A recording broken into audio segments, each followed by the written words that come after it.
Hello, everyone. I'm John Higgins, contributing writer to Film and TV Now, and I'm delighted to welcome one and all to this interview special with filmmaker Markus Hoeckner, who is in the process of raising finance for a brand new short film project called Blight, which is a short film which will star Somali-American actor Barkhad Abdirahman, who played opposite Tom Hanks in Captain Phillips back in 2013. The plan for this short is to change perceptions of Somali actors in films to make them heroic and positive role models. Markus, a warm welcome to you. Hey, how's it going? Great. I like that you're at the beach. I'm in the forest. Yeah, I'm on the beach. Well, sort of, but this is what Zoom does. So let's talk a little bit about crowdfunding, because it's something we're all familiar with if we're filmmakers and we look for it. Well, what's your immediate plan of action for this project, and what are the key challenges at present?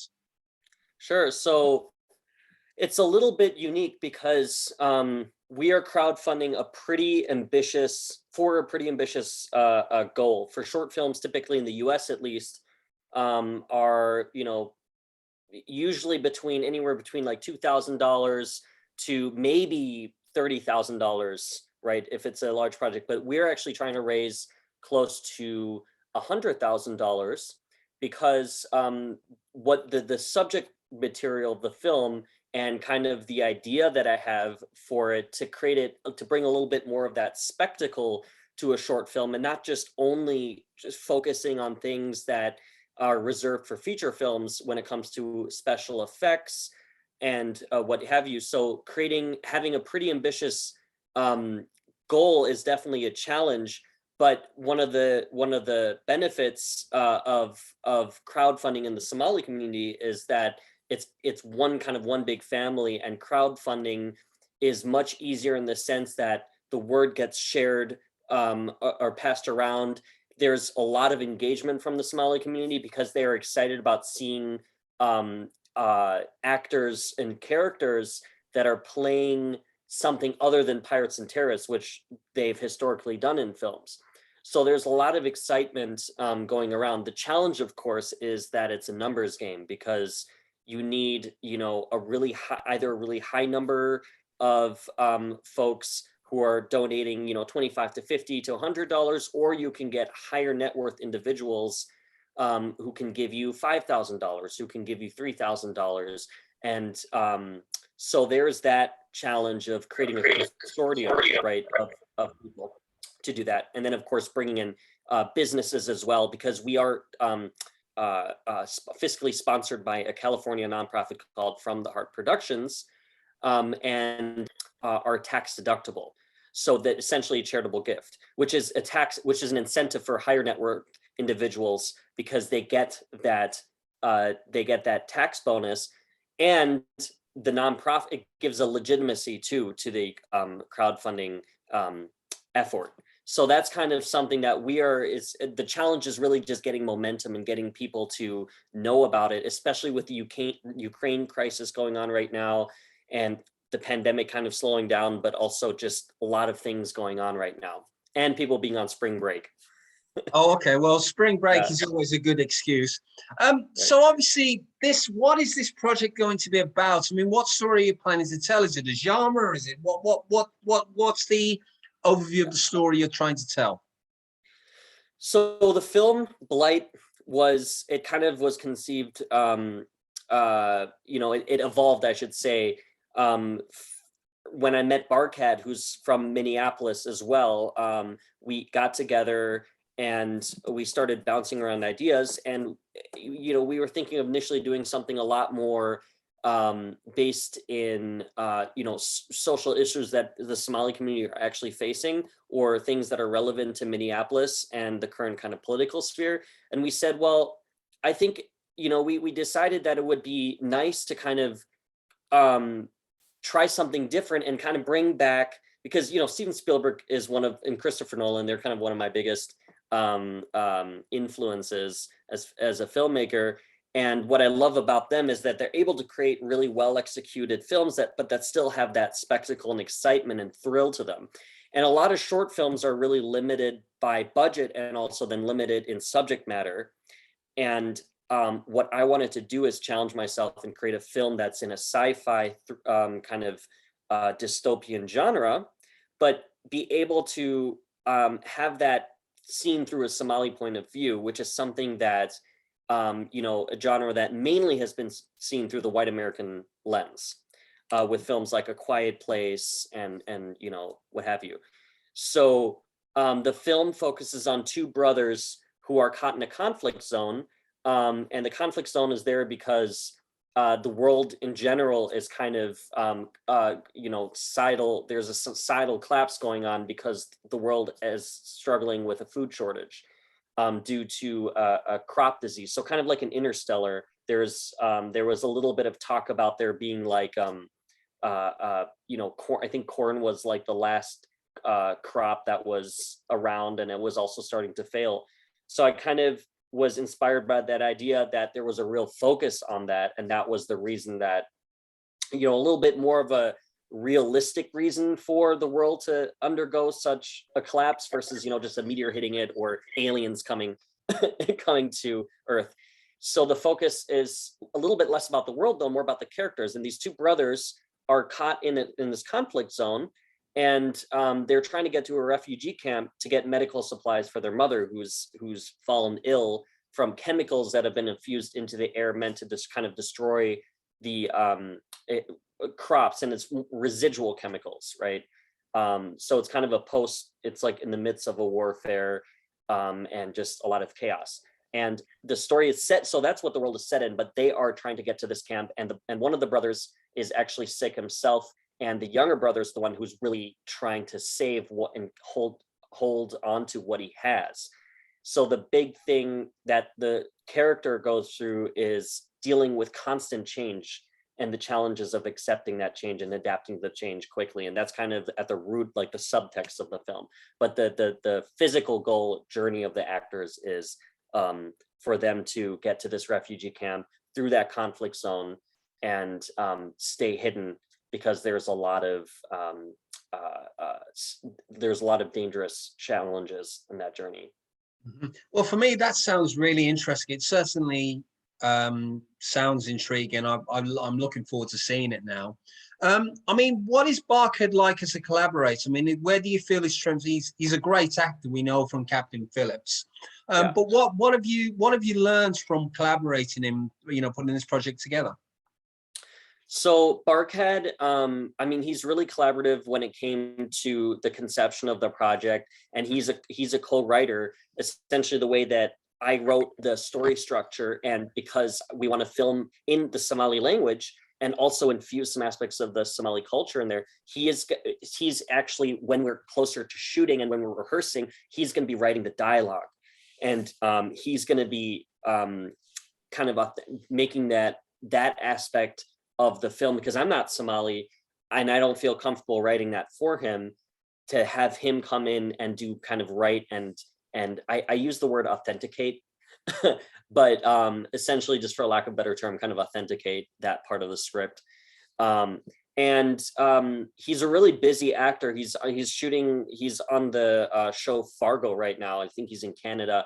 So we work more closely together during the creative development, and then he's going to come in once the funds are raised. But between this time, he's so busy, and he's an actor. He's not actively helping with the fundraising aspect, but my co-producer Mohammed Salad and producer Jillian Nodland are working with me on the crowdsourcing and the crowdfunding process right now. So, but it's really great collaborating with him because he also has a lot of connections.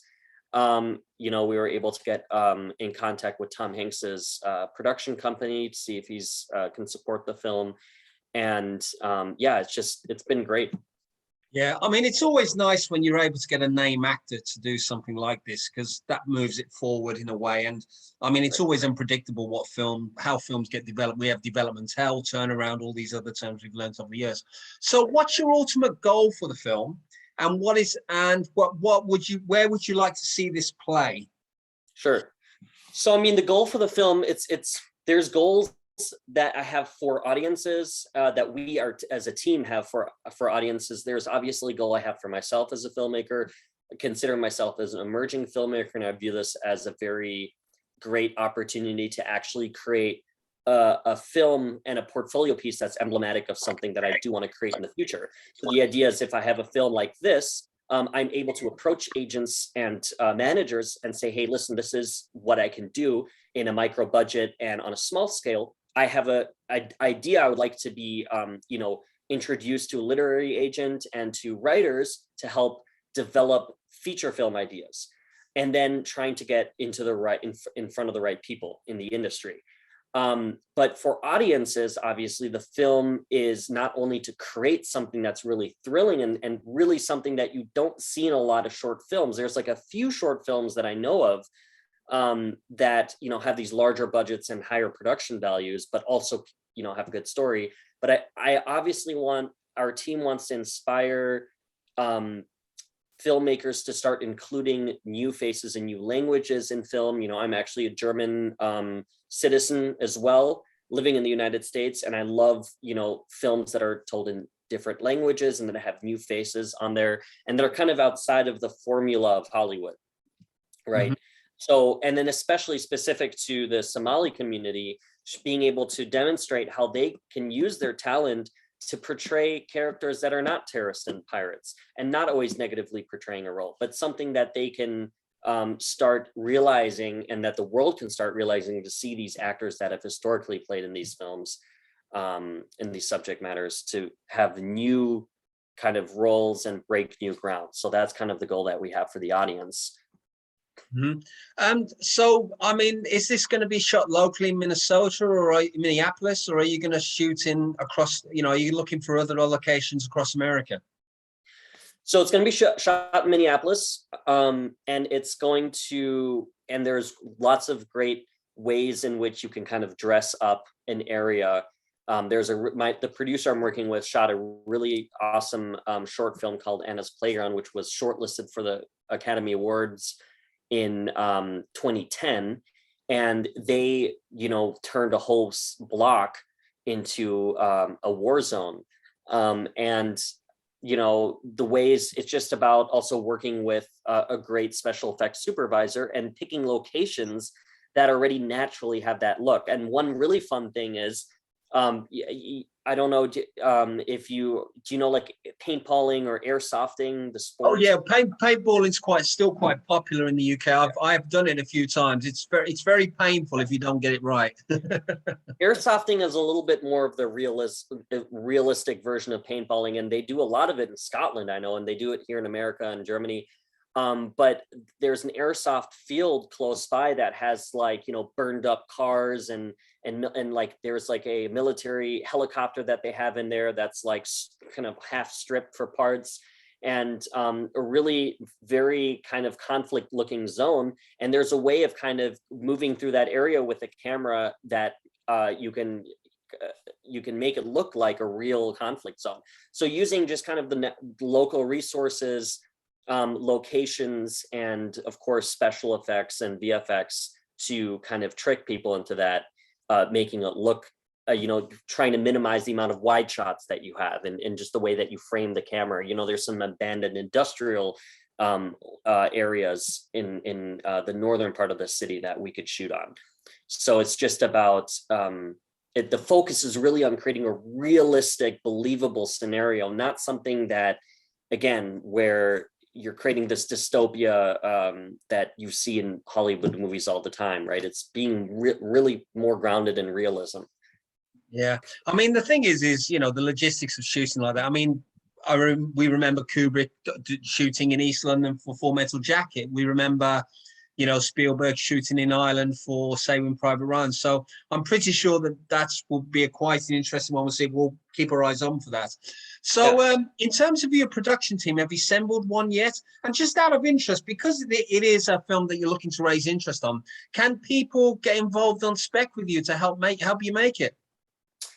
Yeah, so we have assembled a team. We have obviously mentioned the producing team. We have Barkhad on there, of course, and we're seeing if we can get other talent. Like, he's the one who's like, the poster child of the film, but Obviously, we might get some other notable talent in the Somali community to play the other parts once those funds are raised. And then in terms of a crew, I have a close-knit community here in the Twin Cities, that a crew that I've been working with for a while, like our location manager worked on the film Fargo by the Coen brothers. And we have the VFX team that we'd like to work with here in Minneapolis. They've worked on things from Marvel to The Walking Dead, and they are a really awesome team. So we have really great crew, and the cinematographer I'm working with is amazing. His name is Aaron Huber, and he's also an emerging cinematographer, but he's just gonna kick some butt on this film, which is awesome, which I'm really excited for. And the way that, it's a very collaborative project as well, because we're working with the local Somali community, which historically, when production crews have come into the Twin Cities to kind of parachute in here and try to tell a story in the community, they didn't really include the elders, the community leaders. They just didn't collaborate. So what we're doing is we're also applying for a grant to include youth mentees who would be production assistants, and they would be signed to a department head, and then they get to learn about the film production process, but also we get some help from the community directly. And we have a Kickstarter that I just launched today. We have we're fiscally sponsored, like I said, so we have a campaign page that you can donate and get tax deductions from there. I don't know if that applies to people in the UK, but either way you can donate. And those are the two things that we're doing. And for people who are not in the Twin Cities, those are probably the best ways to get involved. You can, depending on how much you donate, you can become an associate producer. You get perks like getting exclusive content packages and signed posters and screenplay and the first copy of the film, and so on and so forth. So that's something that I would definitely like to share with you, those two links, if people want to check out more details. What I'll do, Marcus, is when I upload this to the channel, I'll put that in the comments below so people can commit to it. So awesome. That will be I'll be more than happy to do that anyway, and I'll promote it as much as possible. So obviously with short films, do you see this as a proof of concept for a feature version? So I have been asked that. It definitely is. I think that the story, it's open-ended at the end, enough that there could be a feature film developed out of it. However, I think what I consider myself, when it comes to short films, I do consider myself a pretty capable writer, but I am what I've been realizing from the shorts I've directed, I am very good at kind of the initial creating the idea and executing it. So executing the vision of the script. So my hope is that I will, if we do turn into feature, I would be able to work with a co-writer who's very much better at writing than I am, right? And can kind of lay out a story arc into a 120-page script better than I could, or kind of be able to direct something that's not directly related to this film, but that's similar in aesthetic and story. So those are, I think it might be too early yet to say whether or not this film would turn into a feature, but there's that possibility. And I think it would be a really interesting one. It would just have to then also, on a larger scale, be able to differentiate itself really well from other kind of dystopian films. Okay, so two final questions before we wrap up. I mean, when are you planning to have it out there for festival consideration, at least? Oh, and that reminds me, I didn't answer your question about where I would like to have it streamed. So I'm hoping the timeline for us is to shoot in June and to have it wrapped up by August so we can start submitting to the festival circuit. And it's about probably going to be a 16 to 18 minute film, so it's a little harder for festivals to program it. Another reason why it's very paramount that it's a very well shot film and it's been vetted.